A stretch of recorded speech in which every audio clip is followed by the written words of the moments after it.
Hello there, welcome back here on the show, and thanks for staying with us here on Prime Morning.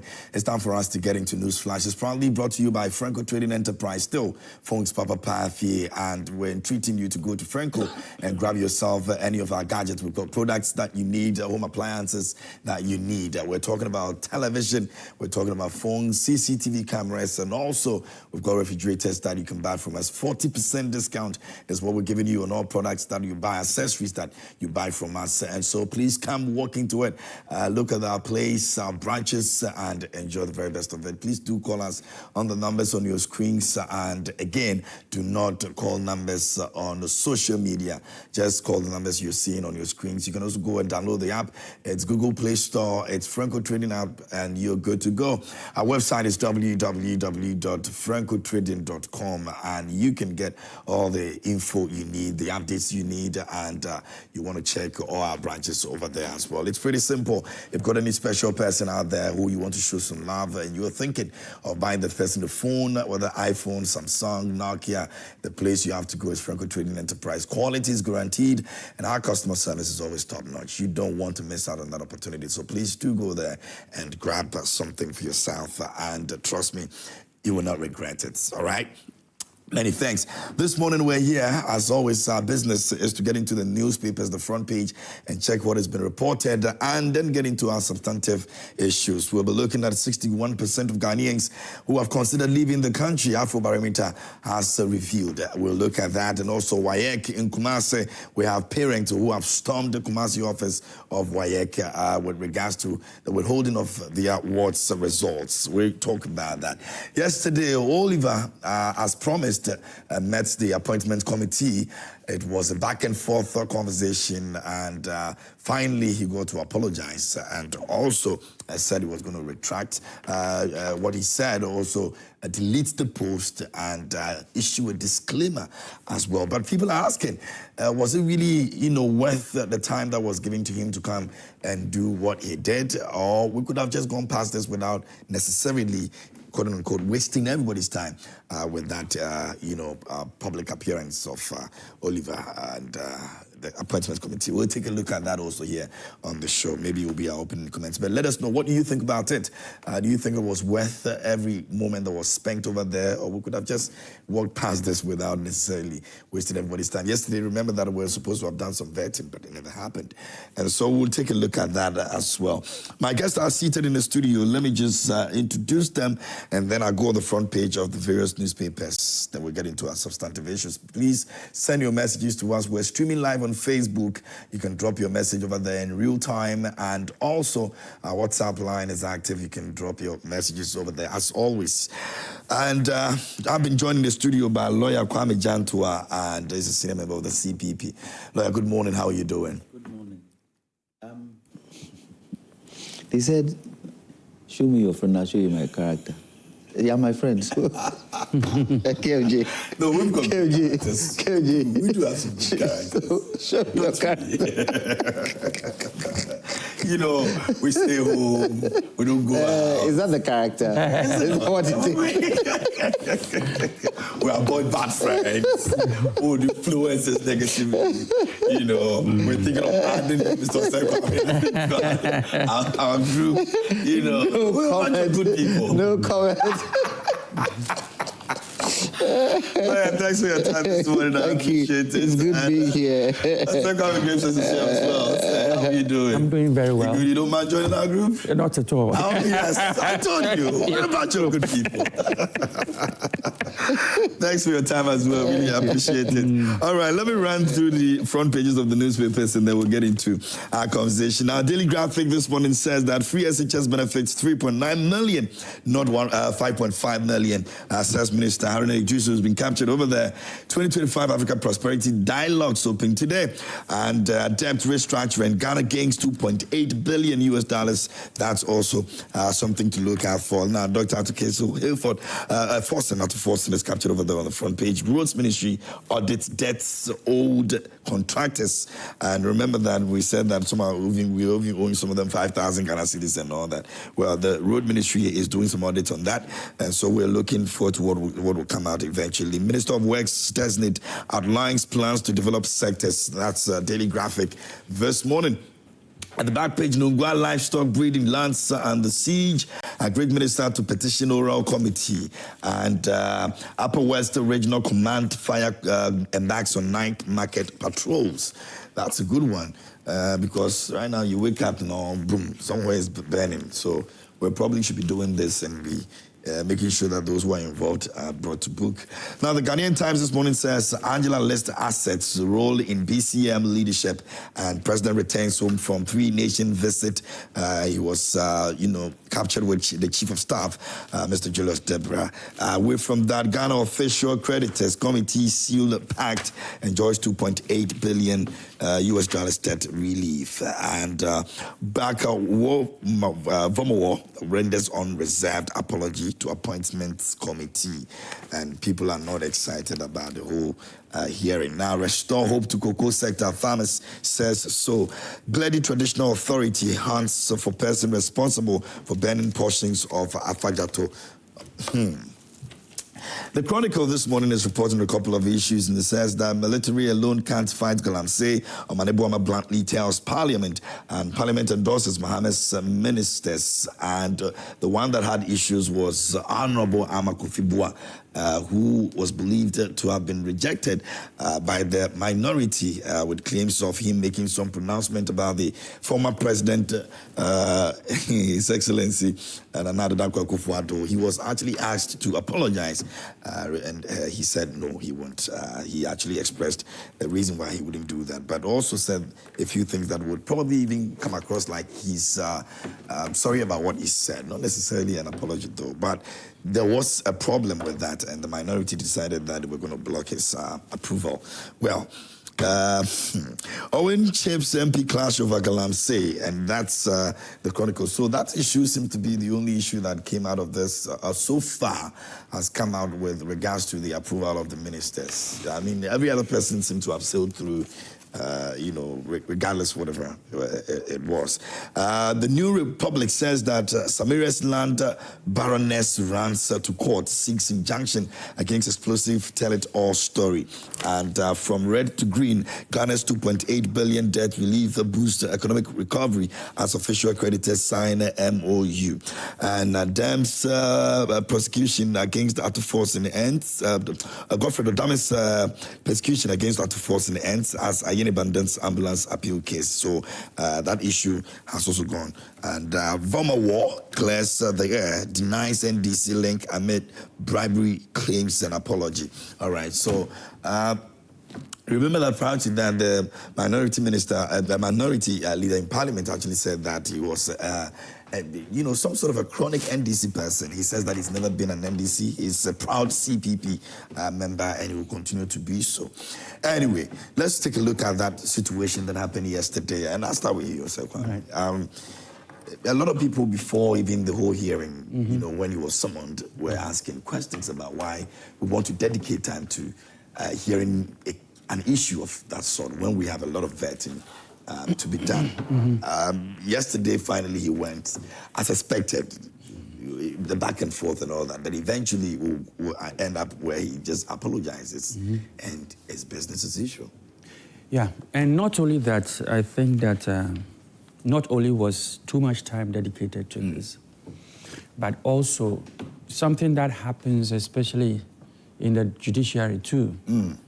Now, if he has accused the committee of taking bribes, and the committee calls him to answer questions, then what role are they playing? A court? No. If you have been accused, if I have been accused of taking bribe, and I question the person who is accusing me, I think it shouldn't have been them. Probably they should have referred him to another body too. The privileges? Because, yes, the privileges committee. Because you are the one that he has accused, and then you haul him before your committee for him to come and answer. So are you being a judge in your own case? Or so I thought that was also an important point. But Oliver will always be Oliver. So he would. You went back and started writing. Yes, he went back and started writing again. So sometimes, in our tree, they say. Sometimes you have to just, as much as they may say certain things that may not be too nice, they also play a critical role in our democracy.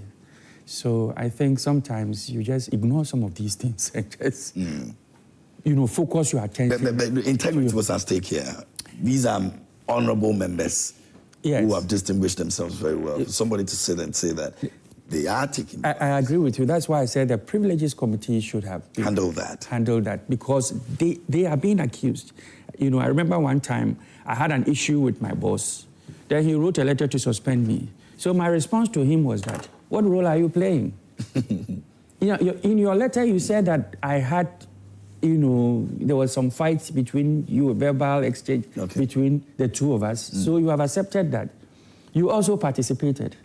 And then at, some point, you write to me and tell me that we are suspended for 2 weeks. So the disciplinary committee should have handled that. Exactly. Not you, because you are part of, the problem. So I think that it should have been handled by the Privileges Committee. And there was no vetting yesterday, right? There wasn't.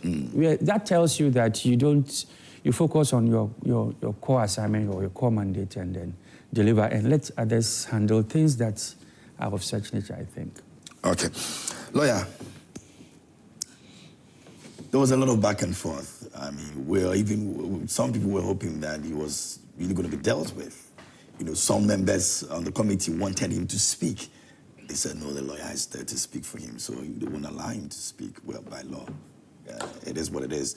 But did we have to get to that point of wasting a whole day? Good morning to our viewers. What's the responsibility of the appointment committee? As what they are doing right now? What do they do? What are they supposed to do? Why are they there? The vetting ministers. What is the mandate they have as an appointment committee? Vet the ministers. Ministers, yeah. I don't know. In their terms of reference, are they supposed to handle people who say things against them at the appointments committee? If that is the case, then they should have also taken on, because on the floor of Parliament, they've also taken on Emefa Hardcastle for the things... What she did? Yes, they should have. If that because it was also the same... Exactly, same thing, floor of Parliament. Yeah. They should have also taken that up. For me, some of the things that they should have done that they didn't do, in terms of the vetting, the Greater Accra Regional Minister, I could not understand. In fact, I was flabbergasted. So the shortest vetting. Yeah, I could not understand, no matter how long it takes, because Parliament can sit into the early hours of the morning. So if it was because of time, I could not understand it. Because Greater Accra citizens want to know the kind of person who is coming to take that seat. A lot of people don't know the lady, so at least the vetting would have given some insight as to who she is. Their report, she also felt a bit disappointed as well. So she takes over, and she does things that are untoward, and she does things that are good. Do we know? We don't know. At least, when you look at the Ashanti Regional Minister, he went into detail with a lot of the things they asked him about. They even asked him about Galamsey. Deep into it. They could have asked her about the sanitation situation in Accra. How would she handle it? So many things that needed to be asked her has gone down the drain. And what has happened? They've passed her. So, are they there because of the people, or are they there because of them? I mean, for my good friend Omao, we know him. We know him. And in as much as it is his right for his lawyer to speak on his behalf, you can't force him to speak. Similar thing happened when the NDC took the 2020 elections to court. Did you hear the chairman of electoral court speak? Spoke through her lawyer. So it is something that happens. But I thought, yes, there was an integrity question. But don't you think some of the members were doing OTT on it? When they said, oh, I'm pained, I'm very pained. They said, come on. Come on. So by law, we couldn't have forced him in any way to speak? No, we couldn't. We couldn't, because the law gives him the chance for his lawyer to speak for him. And I've given an example of the, what do you call it? The elections. Yeah. So, couldn't force him. But then when he spoke, what did he say? What did he say? wanted to quote Manasseh's book. Yes, they said no. So I think rightly, the moment it happened, and the moment the previous day they said something about it, we handed it to the Privileges Committee. That would have been much better. The Privileges Committee would have been much, much, much, much better. Because then they would delve into it, they will ask the questions that they need to ask, they would ask you to show evidence, and if they feel that you haven't been able to satisfy them, what happens? They punish you. Simple. But anyway, it's Ghana. It's Ghana. Let me ask the question, are you happy with the way the vetting has gone? Is this something Ghanaians are happy about? Are there certain flaws that they see? Is it that they see the chairman to be a bit weak? They see the ranking to be a bit bullish? Is that what it is? The questions that are being asked, is it giving us the right information? Maybe so, maybe not. Maybe for some, maybe for none. Because the finance minister was questioned for what, 4 hours? 32 minutes? He did. 4 hours, 32 minutes. Yeah. Yes. Some did 6 hours. Some I think did the 6 defense hours. minister Yes, did 6 hours. Omane Boama did how much? Yeah, That's 6 hours. defense, 6 hours. Yes, Defense, yeah. quite intense. So why didn't they do the Great Accra? So let's see. The speaker has thought maybe I indicated flipped. his unhappiness with the way it is done. So what is he going to do about it? He's speaker, isn't he? Yeah. What will he do about it? So let's see. Okay. Let's see what happens. Let's see what happens. And that's the issue of Oliver yesterday. And this flash is proudly brought to you by Franco Trading Enterprise. Still, Phones Papa Fio. We've been joined also by Honorable Samuel Aipe. He's former MP for Ayesiano constituency and he represents the NPP. Good morning. How are you doing? Good morning, by His grace, I'm good. Good to see you and Yes, thanks for the good time. to see you too. I had a short traffic in between. Oh, you're always early. Yes. Yeah, it's been a bad. while. Let me first say good morning to your viewers and my good I friend. haven't seen you in a while. I am around. When he's here, you are not. When you are here, he's not. Today, And there's a also- measure. There's a measure. And also to my good friend, good morning to you all. Honorable, so we would, I don't know, you because of our time, you may want to do about like 2 minutes for us with the Oliver's appearance yesterday. Well, Parliament is, as the Speaker said last week, or this week, yes, it's one of the most important institutions when it comes to the democracy in every country. And you could remember that anytime we have democracy suspended through coup d'etat, the only institution that is actually suspended, that you will not see its operation is Parliament.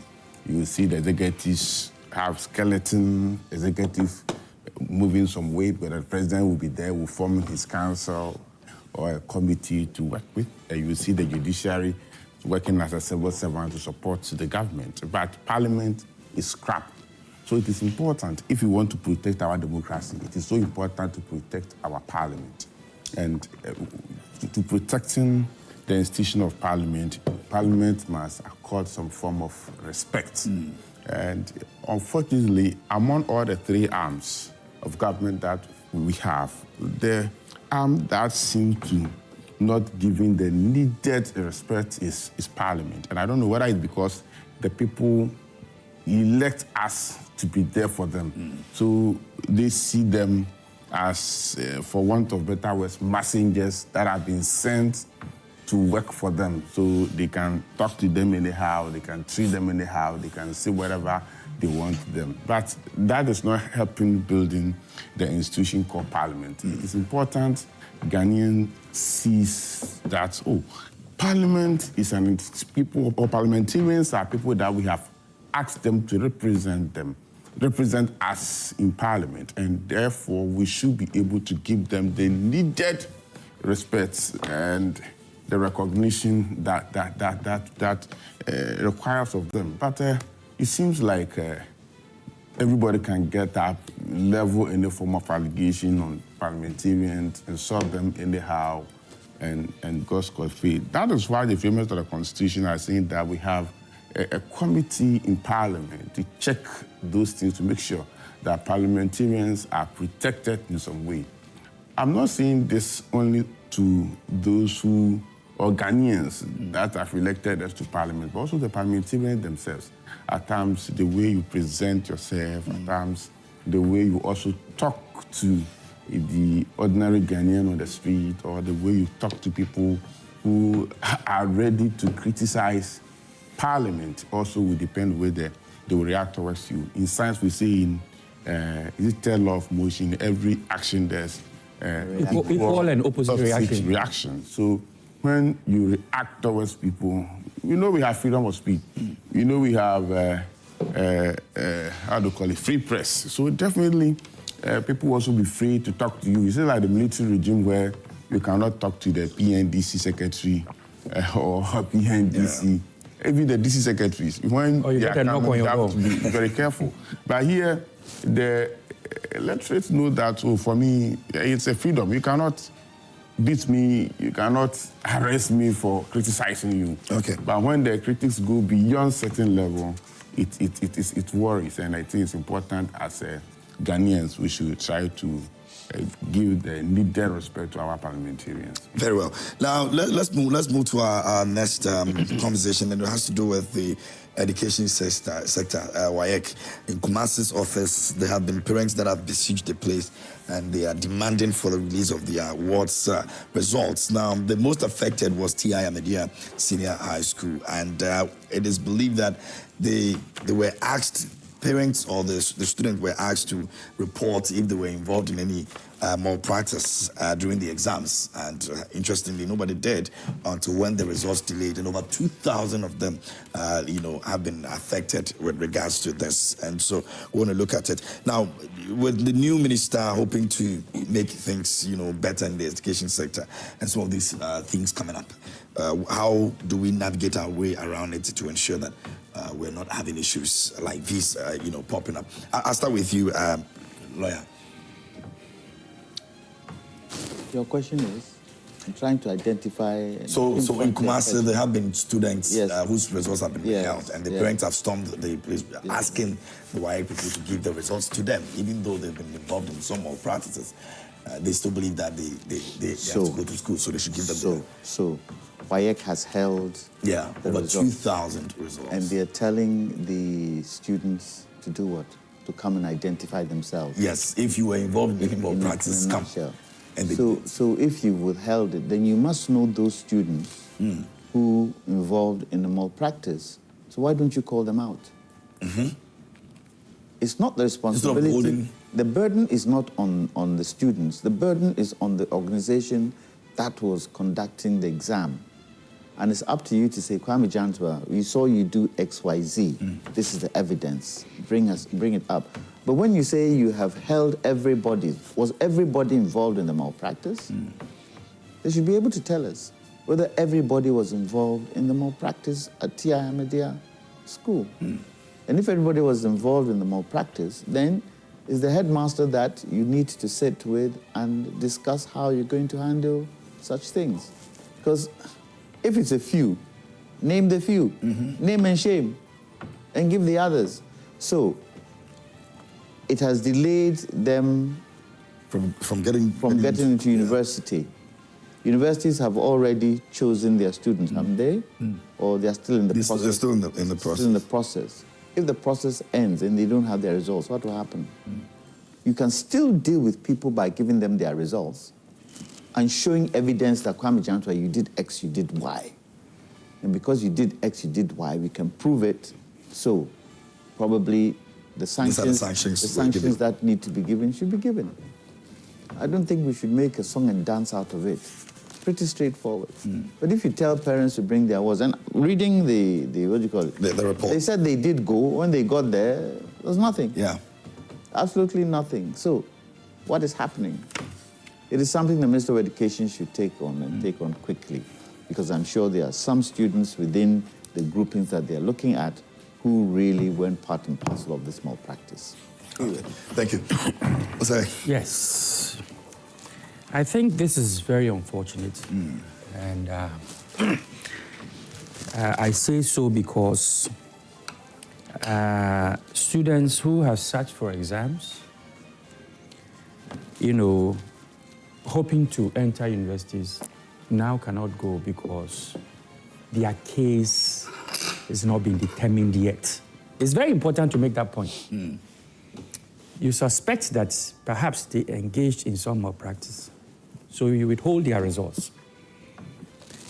And you suspect or you know. Suspecting and knowing are two different things. Well, otherwise you wouldn't say. If anyone is involved in anything like that, I'm sure the invigilator. Yes, you must have the evidence that yes. This person was X, Y, Z. involved. So when you say you suspect, the results they don't have the right to hold the results. Not cancelled. Yeah, because according to, I mean, the regulations are very clear. If it is determined that you have cheated, results has to be cancelled. So they have not reached a place where they say, okay, these results have been cancelled. They've withheld it, which means there's some investigation that is supposed to be going on, or so supposed to have gone invited on. To come in. So for me, it's not suspect. It's not suspect. Okay. They know something has gone on, so they're investigating. I concede the point. But the point I also want to make is that they haven't reached a stage where they have determined that these people have cheated. Otherwise, they would have cancelled the results. Straight up. Yes, then there was no need for, withholding the results, because some results were cancelled. Anyway, now, I think that both government and especially WAEC they've not acted properly at all. And the reason why I say that is that, even with the government, you can give them some slack, because at that point, they had just lost election. There's some transition, but it's still not an excuse, because there's a whole ministry. It's the institution, and there's a whole ministry, handling education in this country, and some people who have supposed to be non-partisan and had no roles to play in the elections, were responsible for this. So that I can say, perhaps the commotion and all that made them slack. But that's not an excuse, though. But why am I saying that? You cancel the results of students. The universities say their deadline for update of applications is the 3rd. Your workers are on Christmas vacation. Still? Then you said, no, now. I'm saying before now. Before now. They're supposed to resume on the 6th. You say, let's recall them. So come back on the 3rd, because we need to deal with this situation promptly so that these people can have a shot at going to universities. First of all, your date for recall was already late. However, if you were to act even between the 3rd and the 6th, a 3-day or 4-day window, somebody could have convinced the universities to extend this a bit to accommodate those who may be found not guilty of such practice. Now, if you are saving if you needed a whole month, why did you recall them on the 3rd? Because up till now, nothing has happened. And the worst part is that you call parents, they show up, and there's nobody to talk to them. So I think that's what got them agitated. I think they have acted so unprofessionally in this matter. And that's unfortunate. I mean, I don't care what your beef is with how much money you have been paid or not been paid. But if you are still at post and working, then you have to do the right thing, especially the kids who play no role in your payments. So I believe that WAEC... Please clarify that bit about what you've been paid or what hasn't been paid. I didn't understand it. Oh, you know, there were some payment issues.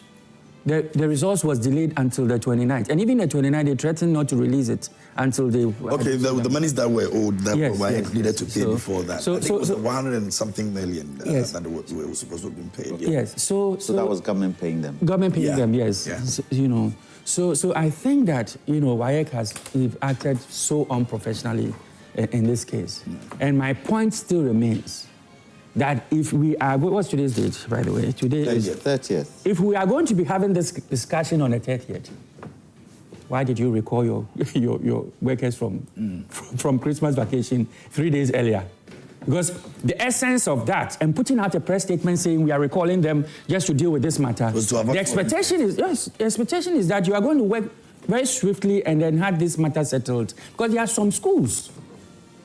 In my hometown, the headmaster contacted me somewhere last week that their name is not part of those they say have, you know, engaged in this practice. Meanwhile, a lot of their students' results have not been released. So I should find a way to talk to, you know, some people in the ministry to see what can be done about it.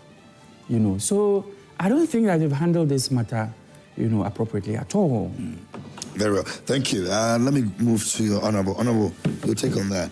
Well, WAEC and student results, as we know, most, if not some, most of the universities have already done with their admissions. And some of the students still haven't received their results. So they're still in process, so? Most of them are done with that. Most. A lot of them, the big ones are already. At the universities? Oh, yeah. I bought university admission form for my daughter, UCC,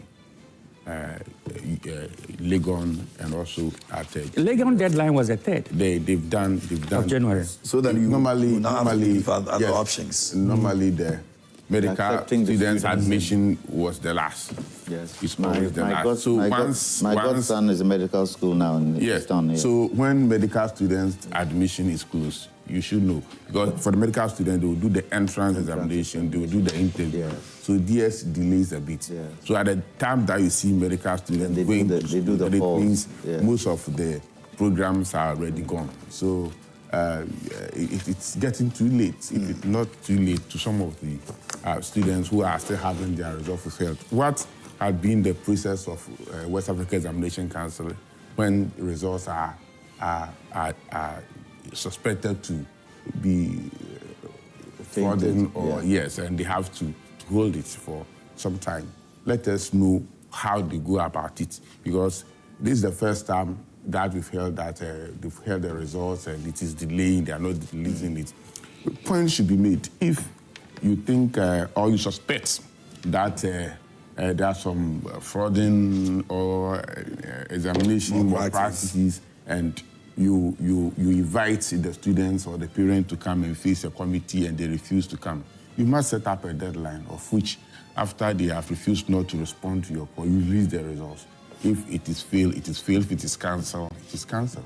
But to hold the result for the student to rush to your office up and down here, I think it's not fair. They've not been fair to the students. If I have failed, let me know. If my results have been cancelled, let me know. But to tell me that you've heard the results, knowing the calendar of the universities, and you are still keeping it, coming out to say that we're a break for Christmas, because the universities delayed their admissions because of some payment that have moved from Ministry of Finance to WAEC, and the fact that WAEC was not able to go by their timetable to mark the papers and release them. I was expecting WAEC to say that, because of the delays that we had, and then the fact that we are delaying the university admission, let us stay during the Christmas holidays and do justice to this so that we can release the result for those who want to go to school to do so, or those who have to prepare for receipts will also do same. And you are holding the results, you are keeping the students in suspense. They don't know when they are going to get the result. They don't know whether they have failed or not. They don't know whether the results are going to be cancelled or not. So I will appeal to WAEC to expedite action and then come out so that some of these students and the parents will also have some form of relief. Very well. KMJ, maybe Osei Kwame is right using the word Suspect. Exactly. Yes, maybe he's right. Because if you don't have evidence, then you won't suspect. Because you're asking the students to come and declare whether they were involved in. So maybe he's right. They suspect it. But then, if you suspect it and you don't have the evidence, why hold all? Exactly. Why hold all? And also, you finished marking a long time ago, and because of non-payment, you kept, at that point, you knew that you had issues with them. So you could have dealt with those schools. That one, we can't say that they finished marking and because of non-payment, they refused to release the result. They said that they had a machine that they used to mark the objective questions, and that machine was faulty. And they were waiting for government to pay them so that they can repair. The Scantron machine. Those, I don't know how much money you do. But yes, behind where are they going behind to the Scantron machine, we're using that as a bit to take the money from government. They are like... So if what Mr. Kwame is saying, quote unquote, is true, then I don't see why they should keep the result. Because I said that, why maybe they've marked it, they want to use that as a means of... I could have paid for the repair of the scan. It isn't much to it. So they were not 100 million Ghana cedis to get it. No, they didn't need all that. And the government gave them 25 million Ghana cedis. And they were saying that it wasn't enough to get the machine repaired. But don't you think there should be a laid down process for all these things when they happen, so that they can kick into place quickly for them to sort it out? There must be processes that they follow. Why is it taking so long? What is the process? I wish we could interview somebody there, for them to tell us what the process is. I think the PRO at the WAEC has spoken. Joy, your sister station. Yeah, and our correspondent over there has been working on that. He's giving same excuse as it had been published. I think the publication comes after. The new Minister of Education should come out and tell us what the challenge is, seriously.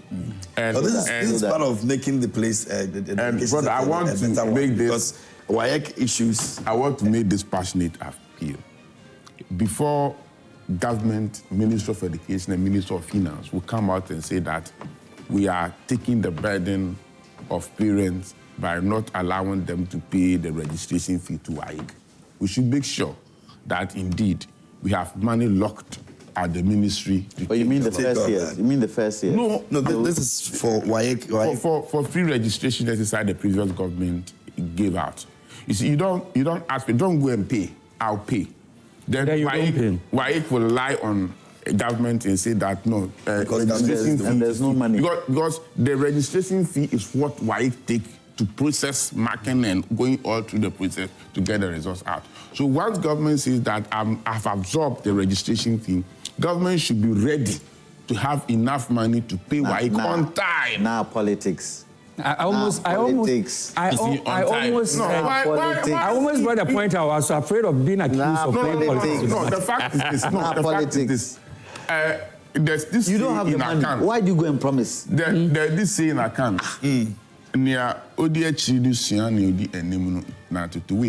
If you follow somebody, you look at the person's footsteps. Where he put his footsteps and was not able to move smoothly, you don't go also put your foot there. You see, so it is important this government learn from the good things that the previous government did and the thing that did not work well. You also make sure you don't repeat them, because it's a country that we are building. Why should I go and say that I've absorbed registration fee? At the end of the day, the time that WAEC needed the money to mark the papers and get rid of some of these things, the money wasn't ready. Let us give free when we know we are prepared or we have the capacity to absorb the cost. That is why subsidy on fuel and other things was cancelled, because government will promise, I've subsidized fuel, right from Lawrence time through to President Kufuor to President Mills, and we said we have absorbed a certain percentage of the fuel cost. Then government will not have the capacity to release the money to the importers. At the end of the day, that was the major problem that all have those days. Honorable. So the government decided that no, let us do away with subsidy. Honorable, in politics we need to be transparent. The DDEP should tell us that government should be open with the people. We have the money, we do it. We don't have the money, people, we can't do it, period. Forget about losing votes in the next election. Because that's what happens. And then the next election comes, and we can't do what we have to do. That is why I said we should learn it is the primary objective, it is the primary objective of the politicians to do that. At the end of the day, the votes. Isn't it the reason the lawyer is saying that we should move away from it? We should move away from it. Transparent and tell the people we can't do it. Period. I'm saying that make sure you have the capacity to absorb the cost, to subsidize. There was a former administration transparent enough with regards to some of these issues. Oh yes, maybe. I'm sure maybe that's where maybe because they were not. The money wasn't readily available. So tell us. I'm sure. But what do you want? They say you can't. Listen, Honorable. You can't promise your wife a Mercedes and buy her what do you call it? A Mazda. Government to tell you. WAEC is ready for the money. The money is not there. So tell us the money is not there. Let me tell you something. What parents? Let me tell you something. Not there. Why government can't pay the money? What government cannot pay the money? It means the money is not there. How do we know? Let me tell you something. If you're silent, it could be that you also have the money wasn't there. If I may say this, don't give promises that you can't keep. The keep. parents who are going through this now would have preferred paying for the examination fee and waiting on money that was not there for them to have been for them to be in this situation. So I think sometimes because this delayed the university's admission. Yes, considerably. As we speak, some students are in school learning, others are on WAEC trying to get their results out. I think it is important. Others have missed the opportunity this year. One thing about parents, they will do anything for their children. Exactly. If they have to go and loan the money, they'll go and loan the money. They'll go and loan the money because for them, the children have to be in school. So government too should, also be a bit, what's the word I'm looking for? Be able to let parents know that we can't do it. Don't promise what you don't have. Don't come and tell me I'm subsidizing X, I'm subsidizing Y, when you don't know where the money is going to come from. Even if you're going to pull the money from somewhere, that somewhere you're going to pull it from, that somewhere too is going to suffer. Exactly. Be open. Look, we have budgeted to do X by this time. The revenue coming in, we can't do it. People, we can't do it. Chile did the same thing. When Chile got to mid-year and found that they didn't have the requisite revenue to do certain things, they canceled some of the projects and they told their people. They told their people. Or you can suspend it to some time that money will come in. That is why I keep saying transparency in politics. The people are part and parcel of governance. Tell them. They might not like it, but tell them. But so that people can plan. I did not hear any parent pleading with government to come and support us with a registration fee to WAEC. Yeah, because they probably didn't know. The government decision to decide that I want to release parents by giving them free registration. But before you did mention it's an election year. Because it's in an election year. Not only in the budget, but also free SHS. You will hear any address. Is that the free SHS? When I went to Parliament as a new member of Parliament, and we were doing the budget, and the previous budget, we were looking at budget deficit for a certain percentage. I didn't understand, so I asked, I'm not a financial person, so I asked the late Honorable Akuto say that, what is, if I read the budget and look at the definition for budget deficit, it means you've budgeted something for this amount, and you've been able to finance it to a certain level. So the remaining that you've not been able to get money for it becomes your deficit.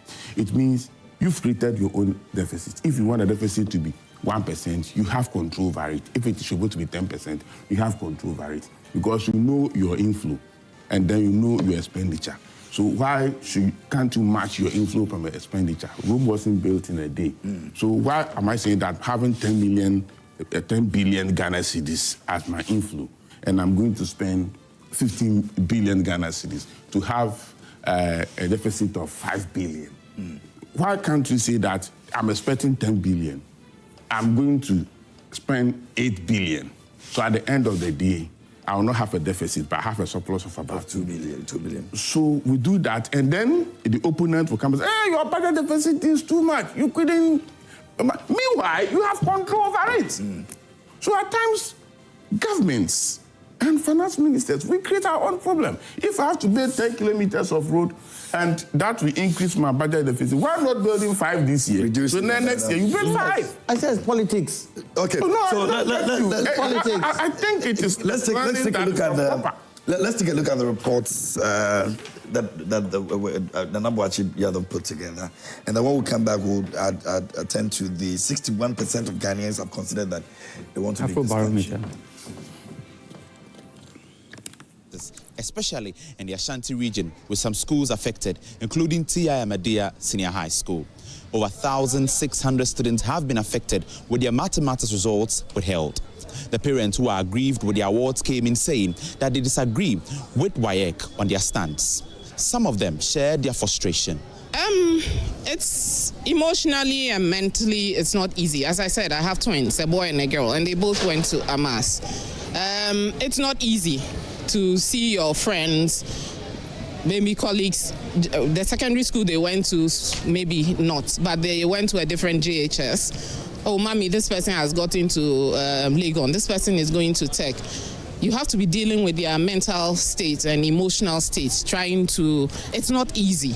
You know, they might smile about it, but they are not really happy inside. So it's a difficult thing. We are not happy about that because it's not like examination. You communicate with the word first that he's coming to write a report. Nothing in that message that they gave us. Only for them to come and they want them to write a report. The report writing too, it's not that a big deal. They separated the parents and the children. According to some of the children, they intimidated them to write the reports. So why should he intimidate somebody to write a report? Is he going to confirm or is he going to deny? So from where? And I don't understand why this thing should happen.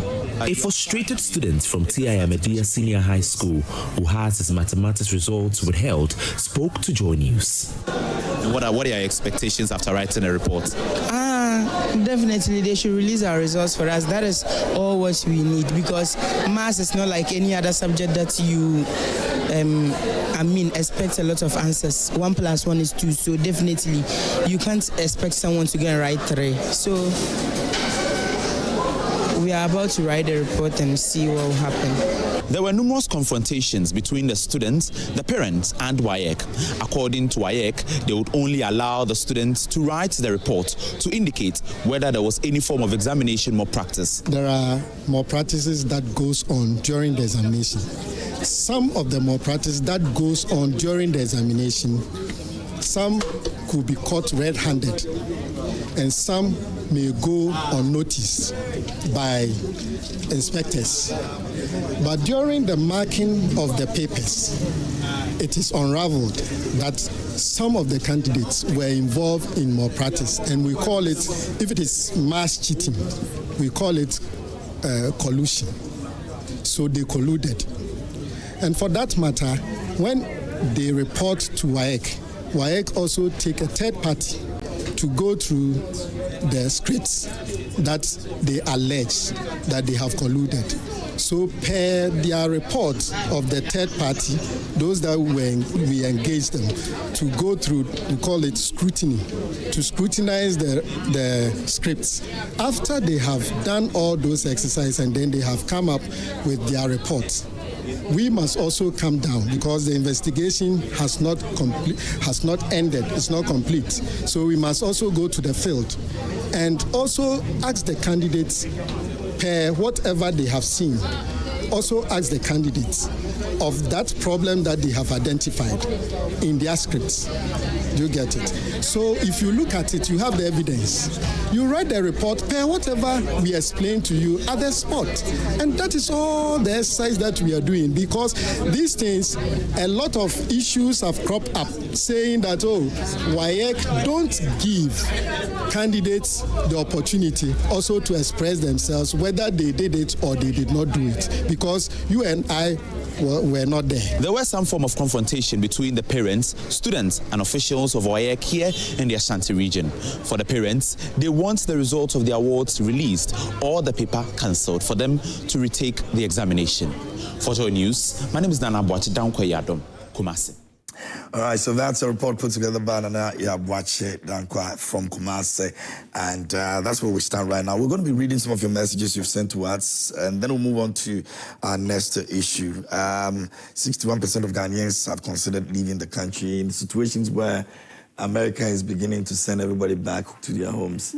People still believe that going back to find greener pastures over there is what they want to be doing. So we'll find out. This one, Musa Abato in Asawase says that the actions of WAEC in withholding the results of innocent students due to issues beyond their control are highly unethical and unjust. It is unacceptable to punish students for alleged malpractice of others. And it goes on and says, particularly when it comes to something as critical as the education and university admission. The previous Akufo-Addo and Bawumia's government cannot absolve itself from taking full responsibility for failing to settle WAEC's dues. That's your take on that. This one says, good morning. This is Abdul Ganyu Makirigu, Savannah region. Oliver Baka Vomowo. Next time, no one will take you serious in this country. Getting in the news with negative behaviors all the time. Many like that in Ghana who are always spreading falsehood must also be cautioned, a word to a wise. Let me go to the next one over here. And it says, good morning, Mr. Host. Parliamentarians ought to be respected if they carried themselves honorably. Vomowo acted as a rejoinder, though it was not right for him to amplify the issue. Now, quote, parliamentarians, Parliament will also have traced the source of the issue. It is like same honorable members are demanding an apology from Ms. Amiafa, who said His Excellency JDM is a curse to Ghana, and they need an apology to accord him. Also, during the last SONA, you observed that the body language of the immediate past First Lady to the Speaker and Emmanuel Kofi Honorable. What do we consider that Moses? That's Moses from Sherponi speaking on that, those issues. Well, Honorable has gone through some of these issues, and the minority decided not to approve him. Now, good morning, KMJ. Please, we are begging and appealing to the President and the leadership of NDC on the selection of the mayor in Tamale Metro. Should consider a leader who's competent, experienced, and hardworking. Honorable Alhaji Abu Takoro is the only one who can endure all these, who has all these qualities, you mean to say, and qualified. We urge them to do what to ensure peace in Tamale. If that doesn't happen, there won't be peace in Tamale. And this one, you are doing your own promotion of this man. Lobbying. For what of it, it is lobbying. Proper lobbying. Kobna Acidity Hafo Ashrengsua says, congratulations to Honorable Charity Gardner Hafo, Regional Minister Designate. Well deserved, Madam. The people of Ashrengsua and its environs are proud of you. Ghana will surely work again under leadership of John Dramani Mahama. My regards to Honorable Alhaji Collins Dowda, MP for Asutifi South, longest serving MP in the history of this country. Okay, let me go to Alasa in Zenu Central. And it says that, good morning to everyone. As parliamentarians, will always hold citizens for contempt anytime they feel that the people degraded the institution, but they themselves are not ready to clean themselves because they said worse things than the citizens, either being allegations of corruption or insulting of people. Sometimes some of the parliamentarians' actions are not honorable at all. Okay. We have a member of parliament. He's been there before, so he knows what you're talking about. This video will continue to be on the social media. One day, it will come back to haunt her, even if she apologized. The sad. Okay, so okay. The sad thing is that apology will not go viral. As for Oliver Barker Vomowo, we shouldn't take him serious in this country. When he stole the police vehicle keys, nothing happened. So I am not surprised at what happened yesterday. Well, he was arrested and questioned and all that. So you can't say nothing happened at all. Raji Hamza says, good morning, my brother. Truth be told, when it happened yesterday at the vetting, what happened yesterday at the vetting committee was totally unacceptable. If Oliver Barker has made some comments to incriminate members of the vetting committee, the best thing to be done was to refer him to the privileges committee and to allow the vetting process to go on. The minority is doing this to frustrate the business of government, but I also blame the chairman of the vetting committee. He doesn't seem to have to be on top of the issues. He has allowed Afinyo Markin and the micro minority to take control of the vetting committee. I sometimes wonder whether we are in the majority. Okay. That's obviously from an NPP person, right? Good morning, please. I'm Joshua. Looking at how the vetting is going on, it tells us that this country, we are not serious as a country. They are now exposing themselves about protocol list in recruitment. So how can we, who don't know anyone in government, be recruited? A whole vetting committee could not ask a minister designate for Accra. That issue, it keeps coming back. Good morning, KMJ. Please, with all due respect, the chairman of the vetting committee has disgraced the committee, Parliament, and Ghana at large. I cannot think that. What kind of apology is this? Okay. Most of your messages are still here. We're trying to see how best we can deal with them. Good morning, KMJ. Yesterday, you can see the vetting committee's interest was for Oliver to apologize, which they succeeded in getting him to do. Oliver himself seems to have no evidence, but just wants to be heard and to be to misinform the public. I think Oliver must be taken to the appropriate platform where at least a form of punishment will be given him. We need money to buy food for school children, and therefore a fine wouldn't be bad at all. It will also serve as a check on potential future occurrences. Stephen Opoku and Saki Michelle Camp wrote that one. Osebo says, good morning, KMG. Yesterday, I was disappointed in Oliver on his appearance at the appointment committee. It was clear that the allegations were baseless. This is what Ghanaians want to see on issues of WAEC Apo. It's becoming an academic, it's becoming an endemic in our schools, even in the universities. A postgraduate level, people pay for thesis to be written on their behalf. No wonder our institutions are not performing. And it says we are watching. That's the hashtag over there. Let me go to this one over here. And says, good morning, KMJ and your panelists. I'm Big Alasko from Garu. Timpani. My problem with WAEC is that instead of WAEC dealing with the criminals working with WAEC, they are rather disturbing these innocent children who normally leak the questions to the public. It's their own workers who I describe as criminals. Do you have evidence of them doing that? Good morning, KMJ and your panel members. This exams malpractice did not start today. It's something that is ongoing. My question is, what is WAEC doing to stop this punishment they are giving to students? That's Mamudu Zangedu in Boko. Maybe I'll do two more and then we'll go. Good morning. I am Eben from Kwabenya, my chair of the appointment committee. Be firm in your decision and let Honorable Afinyo know that you are the chair and not him. There's a reason why you are the first deputy speaker. So do the needful. The grassroots are not happy not happy at all, and I know you can do better. So let us see your firmness. Greetings to Honorable Alec Klim, Akrugu MP, Dominic Kwabenya, and Dr. Tony Obin, the mining experts. And let me do this one and then we'll move on. This one says, good morning. I know Honorable Samuel Ablakwa will take the whole day for the vetting because the minority does not like him when he is always checking them for corruption and looting of state lands. Good luck for Honorable Ablakwa. Everybody is looking out for Honorable Ablakwa. I think this is not the first time I've heard this. Why did they have to suspend sitting? It means that they felt that the interview with the questioning of Womavo would delay. Yeah. So why did they cancel it? we were also made to believe that they were not going to cancel how long did it take? How long did that? A little over 2 hours. A little over 2 hours. Yeah. Then the rest of the day, so they couldn't work it in such a way that they listen to him and then take the rest of the vetting. Yeah. A whole day is gone, just like that. What was the reason?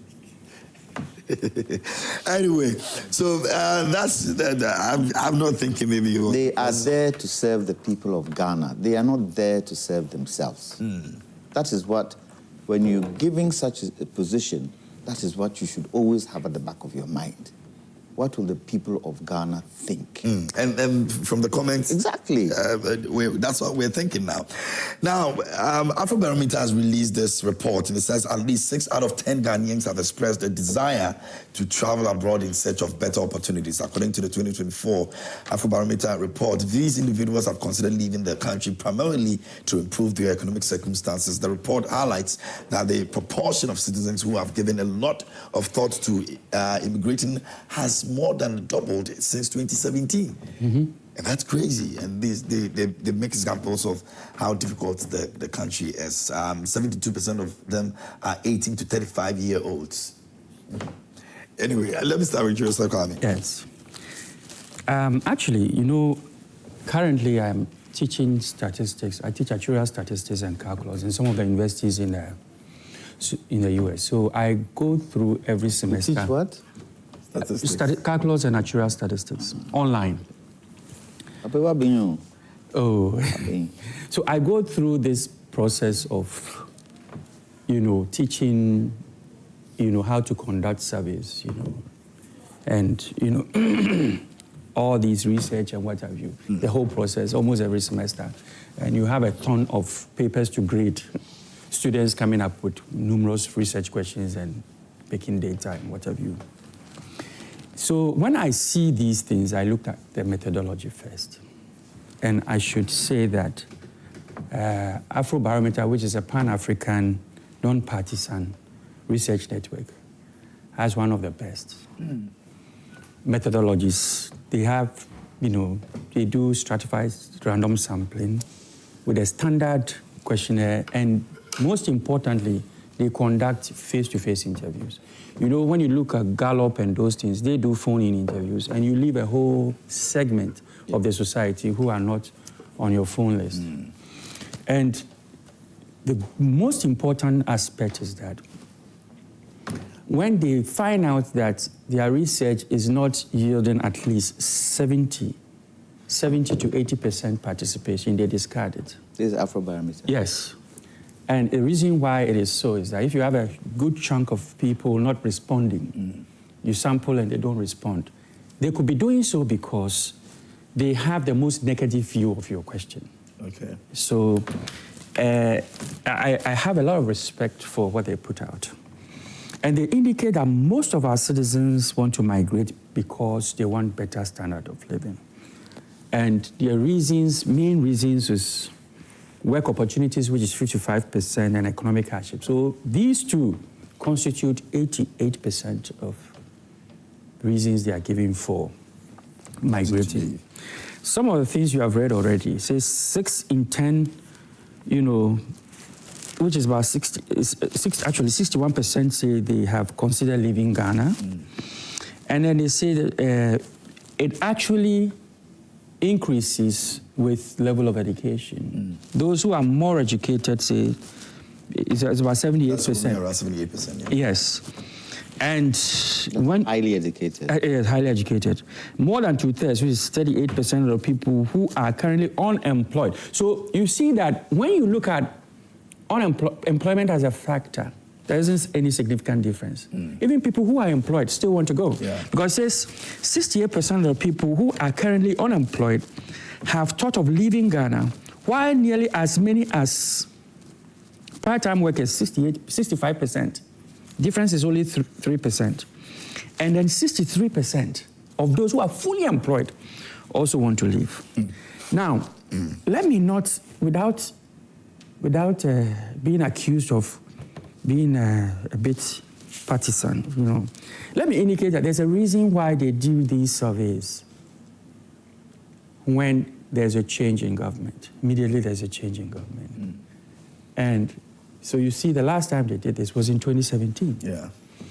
And if you look at that, it tells you, because they want to measure, and this is some of the hidden reasons why some of these surveys will be conducted, the sense of hopelessness that led to the people of that country deciding to change their government.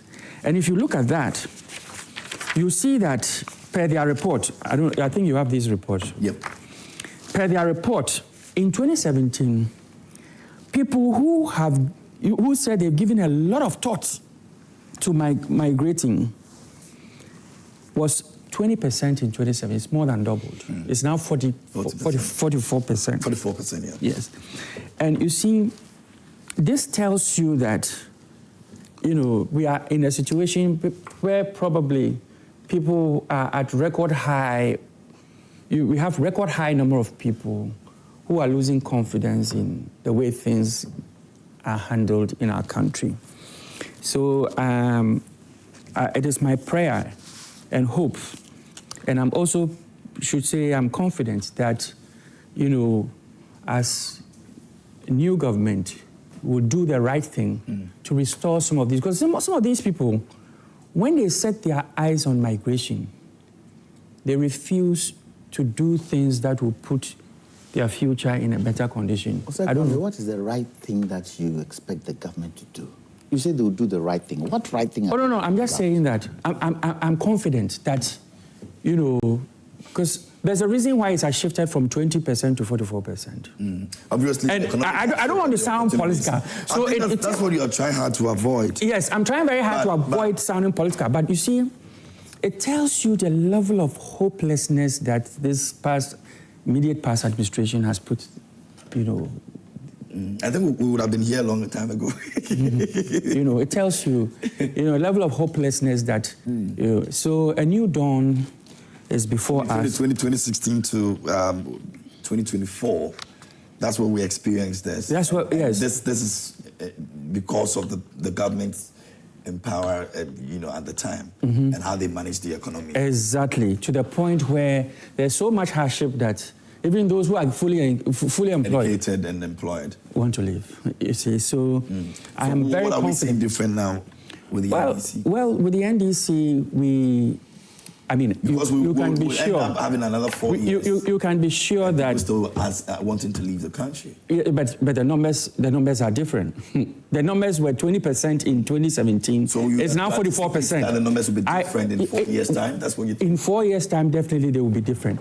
And a reason why I believe they will be is that I'm not saying that every member of NDC would do the right thing, but you can be sure that with the administration of His Excellency President Mahama, if you go wayward, he will deal with you, just like he has done in the past, So I think that I just wanted to bring that dimension of reason why they do their research after there's a change in government. It's a kind of a measure of how people feel, with the performance of the previous government. So in that case, you also want to say that it comes with reshuffle, it comes with punishing people. The Ethiopia attitude and the clearing agent attitude of the past administration. Is that what we've seen in the past in terms of Mohammed's administration? No, everybody, when President picked his ministers, one of the things that people say is that, as for him, he reshuffles a lot. So, it's not really a big deal. If there's any issue, he would quickly make a change. But look at what happened in the previous administration. Yes, you have people just in power, in positions, and, a lot is going on, and their own MPs come out in large numbers to say, change this guy. And then the funny thing is that when he is eventually changed, the finance minister is eventually changed, then the new one comes around, and they see some form of improvement. They say, where was he all this time? Why didn't you make this change earlier? So you see, I think that, with the new administration, I am very, very confident that we will begin to restore these confidence and hope in Ghanaians, so that we don't see these itself in the next 4 years. Yes. All right, many thanks. Thanks, Officer Kwame. Now, let me come to you, lawyer. I think I'll give the last thought to Honorable, because it's an MPP. If I go there right now, there'll be fire. If you will bring fire, let me go here. Basically, fix the economy. Fix it. Fix the economy. It will prevent these people from making these decisions. If the economy is going well, why would anybody want to go and live somewhere else? Living in another country is not easy, especially those who don't have the wherewithal to have permanent stay in these countries. All these people who want to leave, do they have permanent stay? No. One of the reasons nowadays the American embassy is refusing young people is the fact that when they go, they don't come back. And Ghana, I understand, is 5th of countries who illegally stay in America. We rank 5th of our citizens who go out there and don't come back. We pretend to pay people here. What is the highest salary? What's the highest salary a person in a bank would get? 3,000 cedis. 3,000 cedis. What will that do in today's economy? That is why it's important to fix the economy.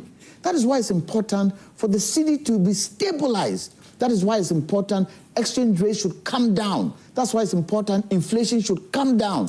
That's why it's important you target your education to jobs that they can come to. So you can see it's got to do with the economy.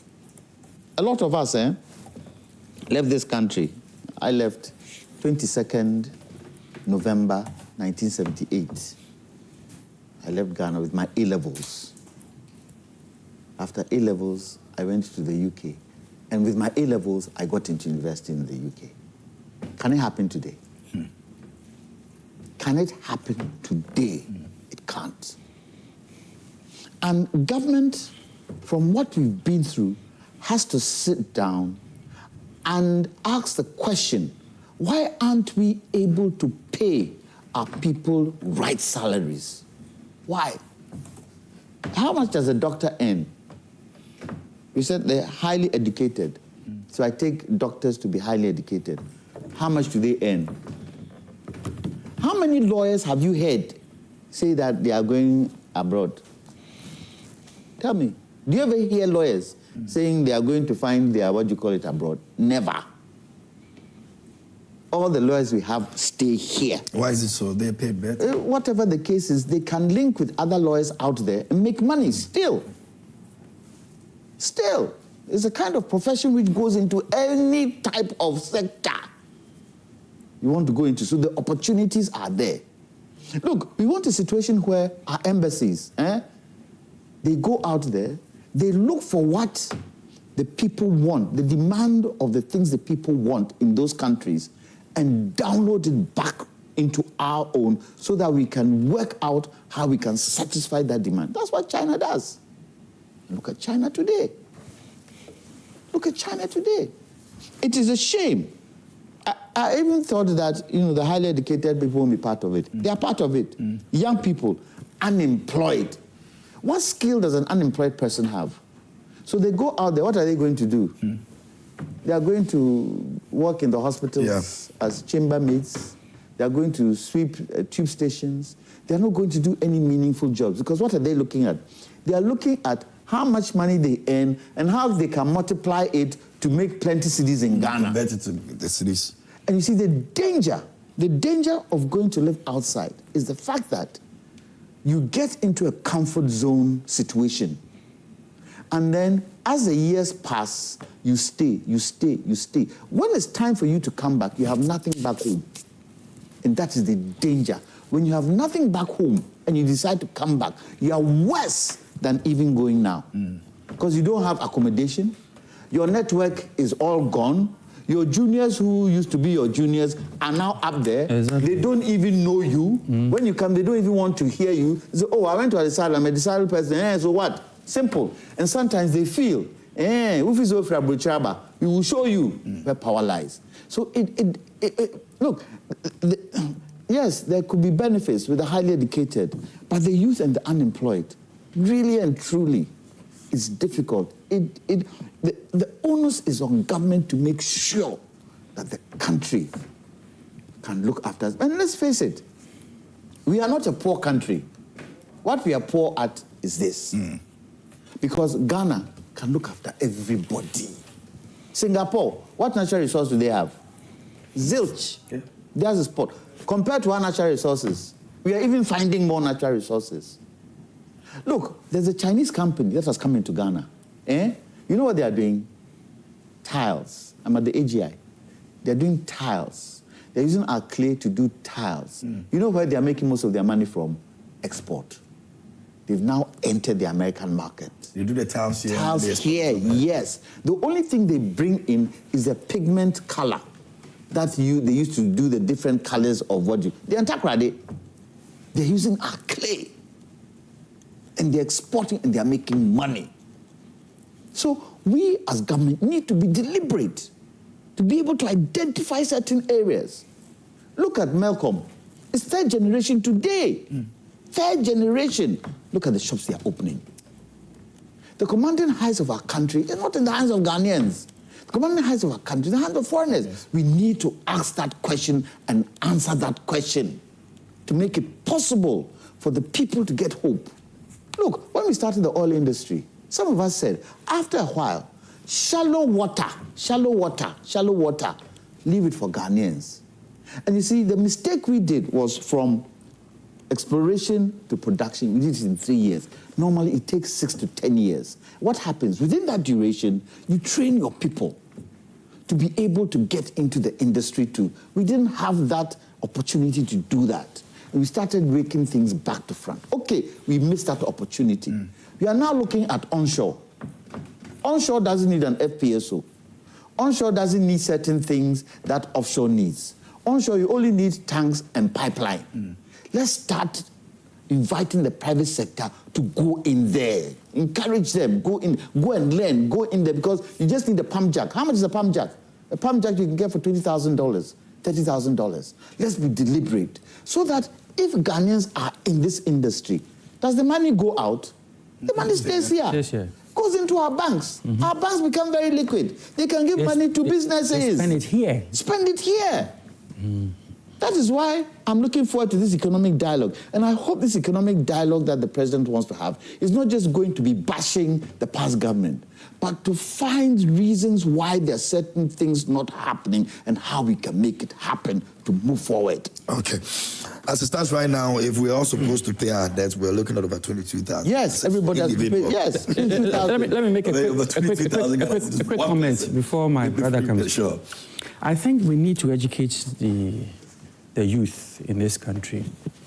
And let me also say that something that probably I'm the only one who can say that without, because not even Trump can deny me access to the U.S. as a combat veteran.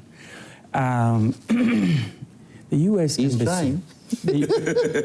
Not to me. He's trying. People who have the right to absolutely, because he has never held a rifle and defended the flag of U.S. I have, so he has no right to. He's never been to war. Anyway, the U.S. embassy is living deliciously on visa fees. I think that's a shame. It's not only them.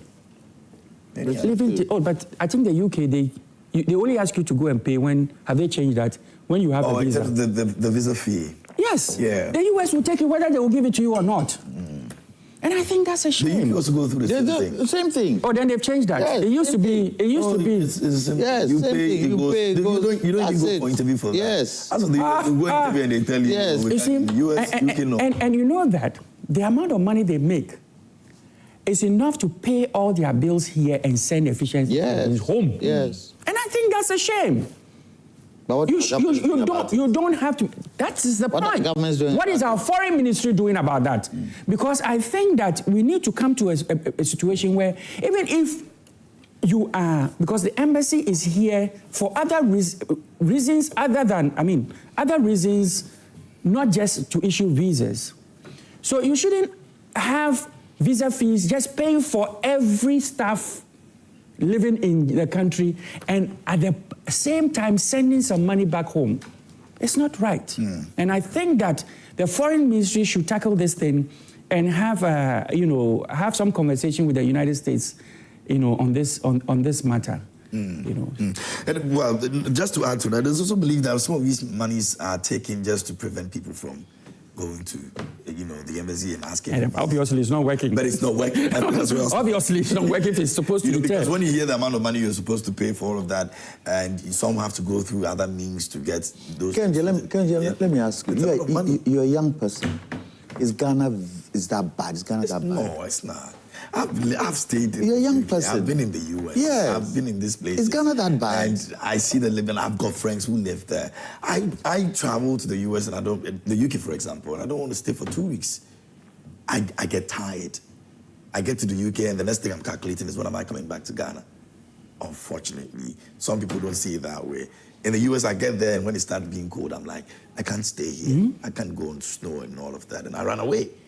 You understand? But some people, on the other hand, you see, during the time of Echampong, when Echampong brought, and I'm sure you were old enough, and you were. I wasn't. You weren't old enough. Oh, 72, you weren't old enough. Operation Feed Yourself. Yes. Operation Feed Yourself. Class 5 also. Okay. I was 72. No, 79. I saw a bit of. I was in Adisado then. I was in Form 1. Operation Feed Yourself. If you see what Operation Feed Yourself did to the youth in this country, fantastic. Fantastic. Everybody was growing something. Everybody went into agriculture. And agriculture is the future. We should make agriculture sexy for the young ones like you to say we want to go into it. We should create it as a business. This peasant farming thing we are doing doesn't help. We should look at commercial farming to make it a business. Because food is infinite. It's infinite. Yeah. Gold is finite. All these minerals is finite. But food is infinite. And you can add value and make money. No two ways about it. Why aren't we pushing our young ones to look at that side? Hopefully the new minister will take over that. Well, let's see. That's in our manifesto. Yeah. Well, I mean, let me come to you. Well, I am of the view that the young people in this country are failing to accept the fact that there's a global hardship. It's everywhere. I've traveled to over 50 countries if I look into my passport now. And everywhere you go, you see recently there has been some form of hardship globally. UK is even worse. If you feel at home that there's no job, the job that I'm doing is not enough, I'm not saving enough, so I want to travel outside the country, to where? Do you go to the Arab world, where Kuwait, Iraq? We have friends there. They talk to us. It's not easy there. Half for them, they can give you only 2 years. Renewable contract for 2 years. After 2 years, what they renew for you, fine. Other than that, you come back home. How much have you been able to save for that 2 years? You go to the US. Yes, you'll be paid. A chunk of your money will be used to pay taxes and also for utilities and bills. At the end of the day, someone also argue that there's a lot of jobs. And I want to advise any young person listening to me, if you even work and save 500 cedis at the end of the month, don't travel to. Which is possible. Why are you getting that 500 cedis? You see, people are sometimes. Which is possible. It is possible. You see, 500 cedis. You see, I met a salary of 2,000 Ghana cedis. I met some of my mates. It's planning. I did not cancel. I did not get opportunity to go to secondary school. I attended technical school and learned trade. I decided to further my education. I went to the Polytechnic today, the technical universities. I've gone to get my degree, getting my master's from that. When I completed school, I was teaching at the private junior high school at Itafa Junction. And the money that I was getting, I cut down my expenditure to the extent that I started saving right from there. Possible. You see, I went to Metro Mass Transit as a work supervisor. We have just started revamping OSA to Metro Mass. I was making savings. You see, some people you have just been employed at the bank as maybe a teller. You want to use iPhone 16. You want to live in a 2-bedroom apartment, what they call self-contained. I left a single room with a porch, with shared toilet and bathroom facility at a compound house, into a 10-bedroom house with my family. I was building this house whilst I was living in a single room. You see, let us look at what we can do to build future for ourselves. It's planning. And our children. It's planning. I said I moved from... I had money. I was working with DVLA as a vehicle examiner. And you know, anybody who's working as a young engineer with DVLA, I was having money. I was then capable of living in a 2-3-bedroom apartment. But I've had opportunity to buy land, and I was building. I decided that until I move to my own house, I'm not... So we have my wife and 2 children then. So at a point in time, I said, then let us move into the uncompleted house, and gradually we continue. And we did that. A young person who have just gained employment, you are living in a 2-bedroom apartment, you want to use now this C-class Mercedes-Benz. It's not everybody, though. Not everybody. It's not everybody. There are people who are really struggling. I am not saying everybody. What I'm saying is that if this survey can identify people and tell that this and this, you see those who want to live, some, if not most of them, some of them are people who can make it here. There are people who are working. And do we have enough job opportunities for these people? Not at all. That's what I said. That's another thing. Not at all. That is what I said. It's a global situation.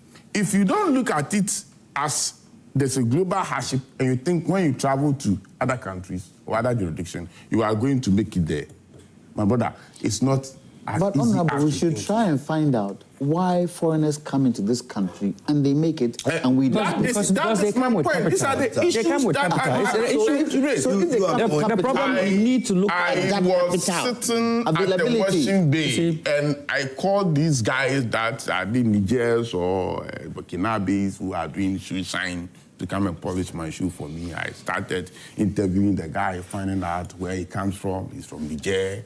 Are you married? Yes, my wife and children are in Niger. How much are you making? And do you send them money? And listening to him, I asked myself, a Ghanaian young person unemployed will not do this, but when they travel outside the country, they can do it. And when you do it here, look, last I was Because reading a documentary. I was looking through a documentary. He said, Ghanaians individually are richer than those Americans. Maybe you haven't noticed it. Because even you have a family land, that is your assets. Maybe when they share, you may have an acre. You go to the United States, and the ordinary American on the street is even using credit card.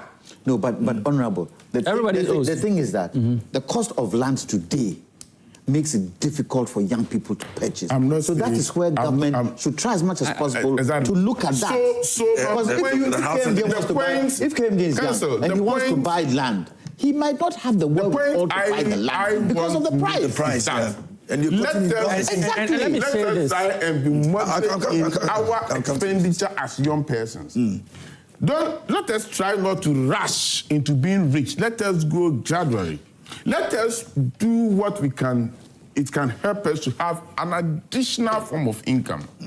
Let us see if we can. He mentioned Operation Feed Yourself. We have young persons who are employed. And do they even have some gardens in the village that the weekends, as we used to, at the weekend, we go to the village and have some farming. Doesn't even have to be village. Where you live, support. where you live, where you live. Where's the land? That's small land. You see, in houses today, instead of having small farms, what have they done? They've put tiles everywhere, and the land is wasted. And others. In our days, in the house, you have a small farm. Small garden. You have tomatoes yam, and okra, you grow especially. Tomatoes, you grow okra, you have plantain in the house. After the show, I'll show you pictures of In my where father's I house live in Asukwa today, we have Where I live plantain, in Accra, plenty.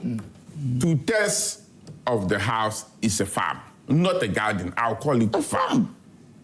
because You I eat have every my day. plantain, I have my palm trees. You have your yam. I have everything. It is a farm. I'll show it to you after the program. It is a farm in Accra. So what I'm trying to say is that there's a problem everywhere. The reason why the figures is moving up may be one.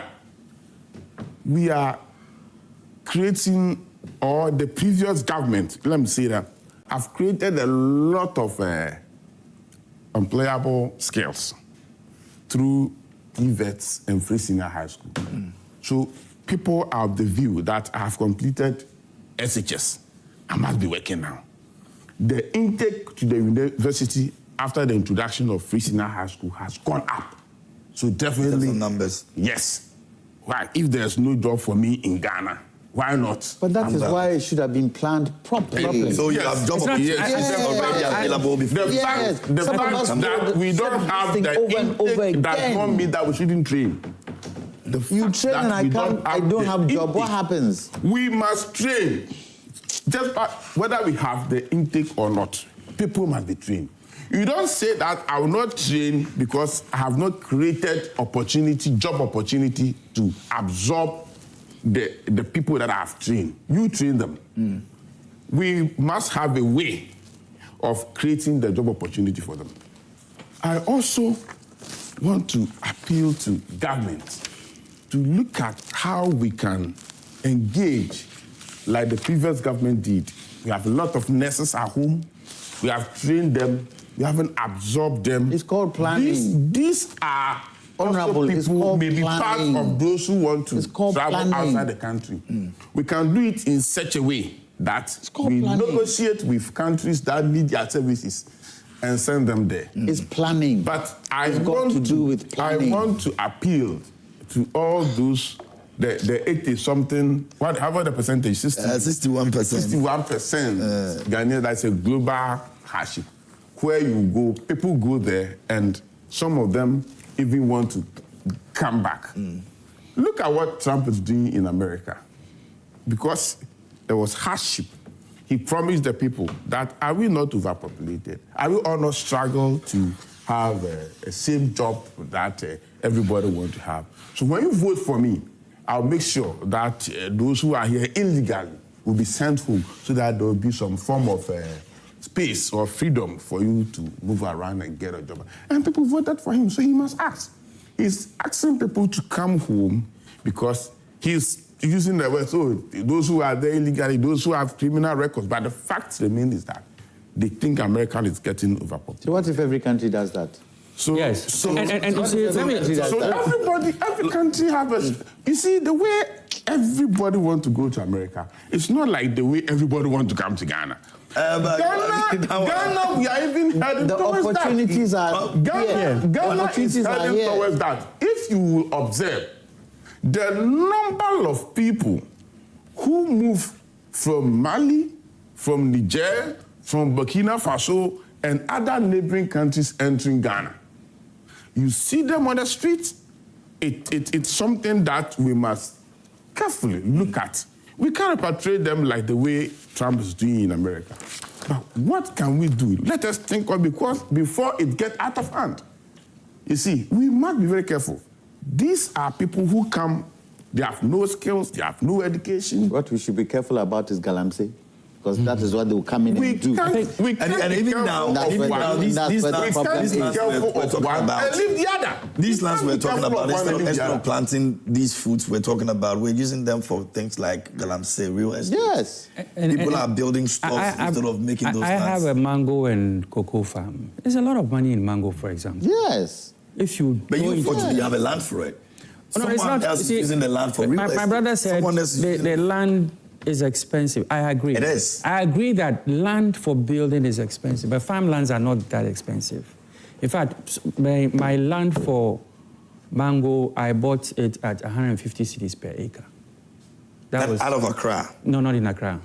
I mean, you can't farm in East Legon. So that's what's out of Accra. And then the one for cocoa, I bought it at 1,000. That's in Eastern region. The one for mango is in Bamboy, you know. So it's not that expensive, and there are a lot of people don't know that if you want to go into cocoa, there are a lot of things that they throw at you. Those days, you know, during GM's time, that's when cocoa farm too. That's when I started. You know, they give you the seedlings and what have you for free. They spray it and stuff like that. Apart from that, you grow plantain. Yes, because the plantain serves as canopy. Canopy for the cocoa. No, those are and the plantain you are going to make for the water for the cocoa. And the money you make in the plantain alone can be more than. So people don't know. You just have to reorient our people to understand that there is a lot of money in the bush. In the bush. A lot of money in the bush. I took a trip from Accra through in Sanwom, Adeso, Esamankese, Odan, Ayeribi to New Edubiase for a project. And what I saw is very scary. All the youth, for any of the community that I passed through, you see a shed with young guys, with motorbikes, with different form of hairstyle, very energetic young guys, and around 2, 3, 5 motorbikes they are there, many of them. Have you find out whether these are skilled people? What were they doing the motorbike? Exactly. They are doing Okada. Are they going to be on Okada till they are 40, 50, 60? What happens to their future? These are young, energetic men. I mentioned it because he mentioned farming. Yes. They are not interested in that because they want the money now. Maybe you want to plant cocoa for and you have to eat 3, 4 years. You have to eat. 3, 4 years. But the money they are getting now are money these communities that are cannot invest in the land because the lands are expensive. The lands that you mentioned in these communities. No, Honorable. So the lands you mentioned, how long do you buy these lands? These were, you know, when we were in office during JM's time. But I don't think... But you're looking at 10 Let me make it very clear that I don't think the prices have changed. Of course. Okay, so I'm getting it some may have figures. risen a bit. I'm getting some figures about some lands in various places, and these figures are coming in the 60,000s, in the 30,000s, in the of what per acre? Exactly. No, that's no, these are not Accra here. No. It includes the Suchari. The issue of a young person. So if somebody is going to buy a land for 60,000 to start the issue. The maximum that you can, if you really want you want farmland. My brother, the issue of purchasing a farmland to start farming for the young person, I think it's non-starter. They don't have the capital. No, in Sanwom, 70K. But in Sanwom, you are talking about. Sanwom is not where I'm talking about. No, but it's part of the places we're talking about anyway. As Suchari 60K. No, that is not farmland. It will not be a farmland. My hometown, you can get an acre of land. Sorry, a plot of land for 20,000. But if you don't have a go to where you can afford. No, I'm coming, and I'm making a case for the youth. You are all year 78 and all of that. Don't worry. So when we go to these villages you are talking about to farm, yes, and we're done with our produce, now we need to be looking at how we're going to transport them back in Accra to sell. Do you know the kind of roads that we have to find you people have left for us? You see, I think that that's why government has a role to play. Exactly the point. And government has a role to play, making it easier for us to go to the villages. The essence of because bringing the produce back to town, to even sell and get the money back. Allow me, I'll make this suggestion. I've made it even when my party MPP was in government, and we started this planting for food and jobs. And I said, it's a very good program, except that the money voted for it is scattered among people who did not make good use of the money. Why not, while the young person is not having the money to purchase the land, to start farming, why the young person is not having the time to wait and invest in farming 3-4 years to get my money? Yeah. Honorable point of order. When you travel Accra to Kumasi, you look left, you look right. What do you see? They're building land. What do you see? Land. Land. And what is on the land? Bush. Wait, if a Martian came from the sky, that is why. One day ask, one day ask, do Ghanaians, is this what they eat? Yeah, no. Look at all that land. Can we not do something with that? If you allow me to land, what I'm saying is this. Instead of taking this huge amount of money and scatter them among peasant farmers who will not make any proper good use of it, why not go into mechanized agriculture? We see my brother here. Now, we negotiate with maybe a Samankesi chief, whoever is in charge of the land over there. You get 100,000 acres of land for your company. We've given you this. Who gets it? We are charging you. Who is the we? The government. The government negotiating and said that we want to have 10% of Ghanaians being farmers. So you negotiate, have 100,000 acre land. They'll give you the capital, you buy the machinery, and charge you to employ 10,000 young people. You see, so that person, at the end of the month, the day that he'll be employed, at the end of the month, he receives salary because he's not having the time to go to planting for food and jobs and be taking fertilizer That's the whole process. Commercial farming to put these young guys. So listen, so what media is doing is right. Come again. What MEDA is doing today is right. Yes. Where they have taken large tracts of land. Yes. They are putting the infrastructure in place in terms of irrigation and making the soil available, and then letting people come and go on. Ransbolt we should do that across the country. When I go to his poultry farm, that is why I say we should make agriculture sexy enough for them to go in. This in they shouldn't do it. Rather, they should look at commercial farming, because this young person, if you want to employ him in your farm and give him 500 Ghana cedis a month, he's prepared to work and get that 500 cedis than to give him fertilizer and seeds to go and after marking in interview, the agriculture said that the Kukwakiti thing is a good thing.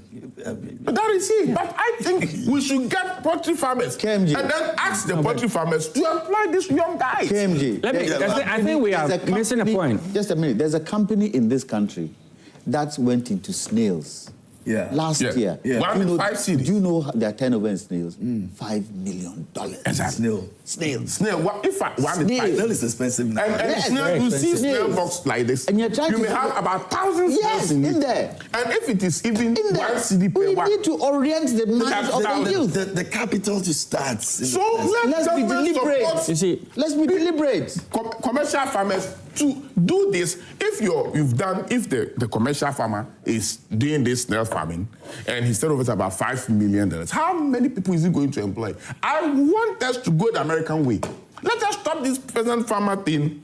Deliberately get some commercial businessmen, support them to go into large-scale farming and employ our youth for us.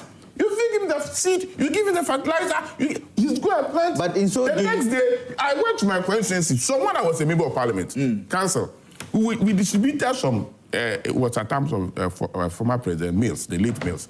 They gave some free fertilizers. And I was going around campaign. I was entering a room to go and visit a sick party member.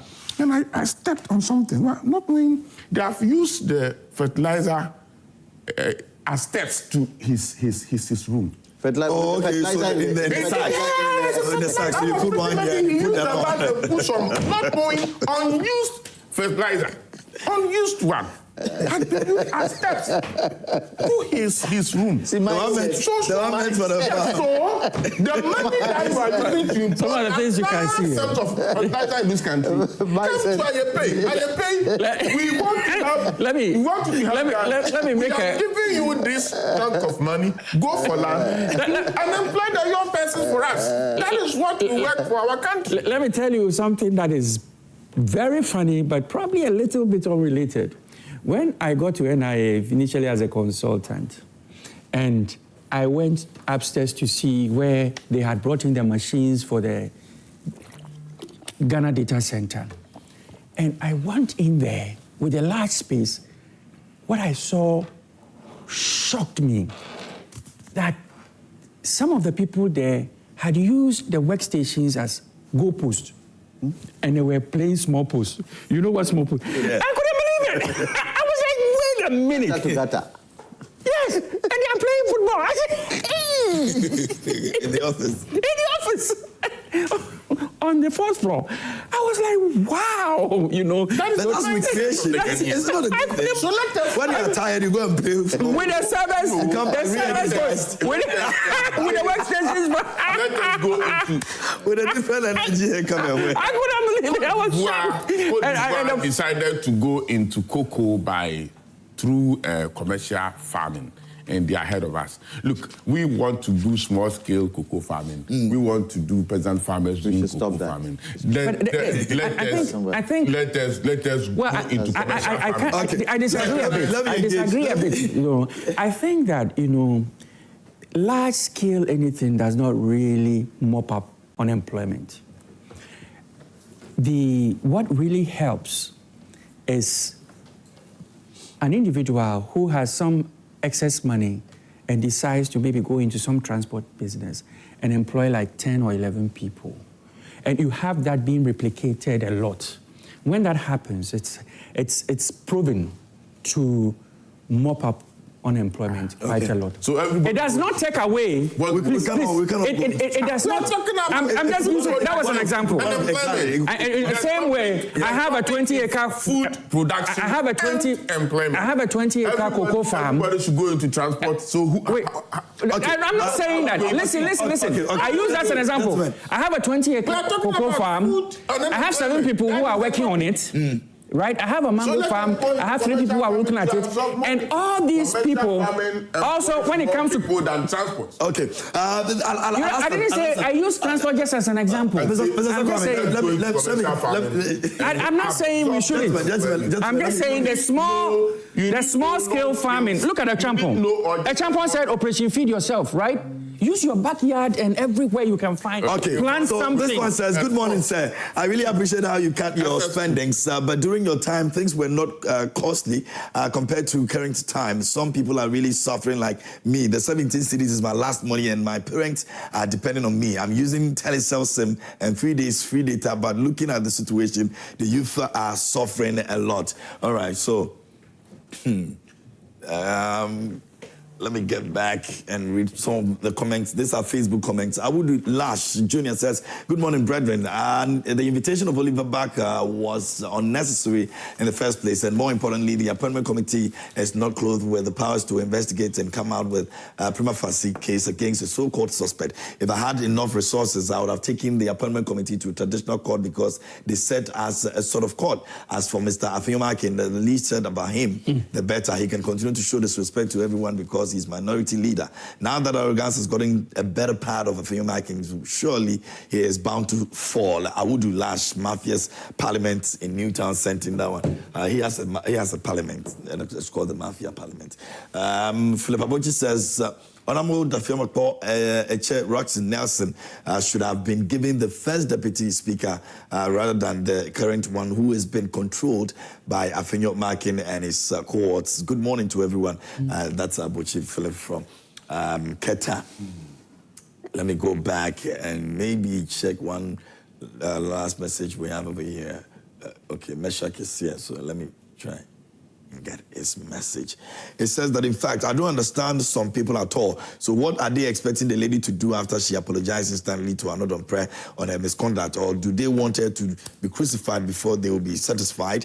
You people are stretching the matter too much. Why? And I'm very sure Honorable Anodon Prayer is a Christian. He should go and read Matthew 18, 21, 22, what Jesus said to Peter about forgiveness. This same person, Honorable Anodon Prayer, described the majority in Parliament as shameless on that same day, which he was asked by the speaker to retract, and at the end of it, he was forgiven. So why can't he forgive others? His Christianity is so questionable. He does not deserve to be the leader in the society at all. All right, that'll be all for today. I think we've spent a lot of time. Just a quick one. It has to be very quick because we've entered into close. Very quick. Performance of the chairperson of the appointment committee in Parliament. You see, I was close to this guy when I was in Parliament. I quite remember I opted to my committee when I was the chairman for Roads and Transport Committee to assist on legal issues connecting with the committee sittings. And he's very, very, very, very good a legal practitioner. He knows the law. And people don't understand the way, that is how chairmen have to behave in Parliament. If you want to be boss and be on chairman, your ranking member can hardly unmake you. Okay. You see, so he's trying to be very professional. We should just he's giving the ranking member enough room to operate. Okay, and which is a few market. When we get to the committee report, I have my way. When we get to the floor, I'll have my way. Ask whatever question that I want to ask at the committee level. But when you get into the chamber, I make sure that I put my case across and get my vote and go away. Okay. If you do mafia work to prevent your ranking member to have his way, to say whatever that he wants to say at the committee level, you make things very difficult for you. When you get to the other side. Honorable Kwame Jantuah, the current minister for roads and highways, was my ranking member. I know how strong, powerful, and that guy is. But I was able to handle him. At the committee level, I give him, because our committee sittings were not in public as we asked in the appointment committee. So I gave him all the room. We know he's an architect and a professional. Okay, so it means that the chairman is being doing the right thing. Give your ranking member whatever that you want to say. Let him talk. Let him do all the questions. You get to the chamber, what do you have to say again? Okay, all right. We have to go. We have to go. Our time is up. If I give you 1 minute, you do 30 seconds. Yes. Okay, 30 seconds. I think that not necessarily just giving the ranking all the time. I remember during the vetting of Dr. Manibuama, when one of our members said, we shouldn't give unlimited, he said the rules were set. And the little I have seen, I think he's going strictly by the rules that they themselves have set. So I was thinking that he would rather be commended for being very straightforward and unbiased. I instead of the bashing that Facebook comment when somebody was pointed, I said, but it's because he's fair. Okay. Let me say a big thank you to Mr. Sir Kwame Griffiths joining us this morning, lawyer Kwame Jantuah for joining us, and of course, Honorable IP also joining us this morning as well. Gentlemen, thank you so much. I'm grateful for your time. And